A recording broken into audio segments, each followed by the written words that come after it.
Puis les fans des Broncos, comment vous avez aimé l'expérience Joe Flacco?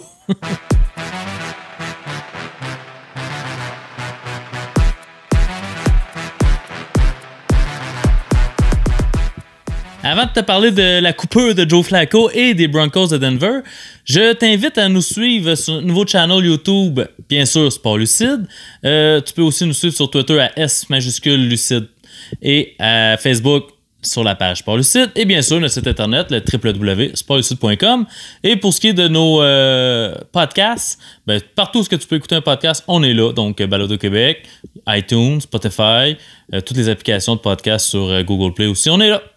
Donc, maintenant, les Broncos, ben oui, Joe Flacco a été coupé après seulement 1 an. C'était un petit peu à prévoir, donc on trouvait ça très ordinaire comme c'était un échange, je ne me trompe pas, l'année dernière. Donc, maintenant, ils ont aussi laissé partir Chris Harris Jr., corner. Ça fait un petit peu plus mal, même s'il se faisait un peu vieillissant, il est encore excellent. Donc, ça veut dire que c'est l'ère Drew Lock qui nous a il nous a montré de belles choses l'année dernière. Est-ce qu'il va être capable de faire ça pendant 16 matchs? À lui de nous le montrer. J'ai quand même une belle confiance envers Drew Lock, je dois l'avouer, même s'il est dans ma division des Raiders. Pour ce qui est de l'aide qu'il peut avoir eu alentour de lui, ben, il y a Connor McGovern, qui est le centre qui a quitté, et Ronald Leary, le garde, probablement qui va quitter aussi, il n'a pas encore signé au moment d'enregistrer cette vidéo-là. Il est remplacé par Graham Glasgow, qui pourrait jouer soit centre, soit garde. Probablement qu'il va jouer centre là, avec les Broncos. J'adore la signature à un contrat de 4 ans à 11 millions par année. Donc, ça prenait de quoi de solide dans le milieu de cette O-line-là. Ils l'ont trouvé. J'aime beaucoup cette signature-là. Par contre, j'aimais beaucoup l'off-season des Broncos avant l'arrivée de Melvin Gordon. Je comprends pas qu'est-ce qu'ils font à avoir signé ce porteur de ballon-là. 2 ans. Pas si long, 8 millions par année. Écoute, ça a l'air que les Chargers auraient offert plus que ça pendant la saison, pendant qu'il faisait son lockout. Il aurait dit non. Maintenant, il y a moins, donc on sait très bien. Hein, si vous avez des enfants qui jouent au football, empêchez-les d'être porteurs de ballon parce que c'est vraiment pas payant. Donc, pour ce qui est de Gordon qui arrive à Denver, ben il y avait déjà un backfield intéressant avec Philip Lindsay qui joue super bien. Il y avait un petit peu de misère à la mettre dedans, on dirait. Il manquait un peu de constance l'année dernière.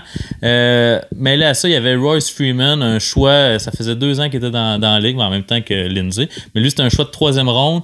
Je trouvais que le duo était quand même intéressant. Freeman montrait des bons flashs, mais avec sa blessure l'année passée, peut-être qu'ils se sont dit on n'a pas confiance en lui. Mais en fait, la signature de Gordon enlève complètement, à mon avis, Freeman de ce backfield-là. Je ne sais pas s'ils vont être capables de l'échanger ou de le refiler à quelqu'un d'autre. Il est encore sur son contrat de recrue, mais je trouve que c'est de gaspiller un certain talent de l'avoir comme 3e porteur de ballon. Donc, c'est sûr que les blessures au poste de porteur de ballon arrivent très vite. Donc, plus tu en as, plus tu peux te sortir de la merde rapidement. Demandez aux 49ers voir.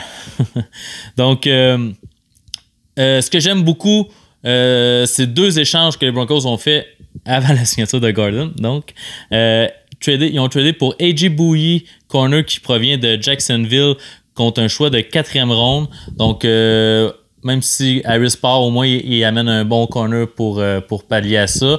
Il devrait en drafter un au draft cette année, en tout cas, on espère, parce qu'ils ont quand même un gros trou de ce côté-là. Et ils ont échangé, puis celui-là, on la comprend un petit peu moins, un choix de 7e ronde pour aller chercher Gerald Casey, un bon gros defensive tackle qui va vraiment aider le milieu de cette défensive-là.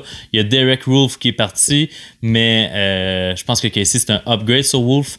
Donc, super de bel échange. Les Titans voulaient juste s'en débarrasser, on s'entend là. Donc, pour vrai, c'est vraiment Melvin Gordon qui me fait un peu moins aimer leur off-season. Donc, je vais leur donner la note de 3. Shannon Sharpe avec un casque des Broncos sur 5.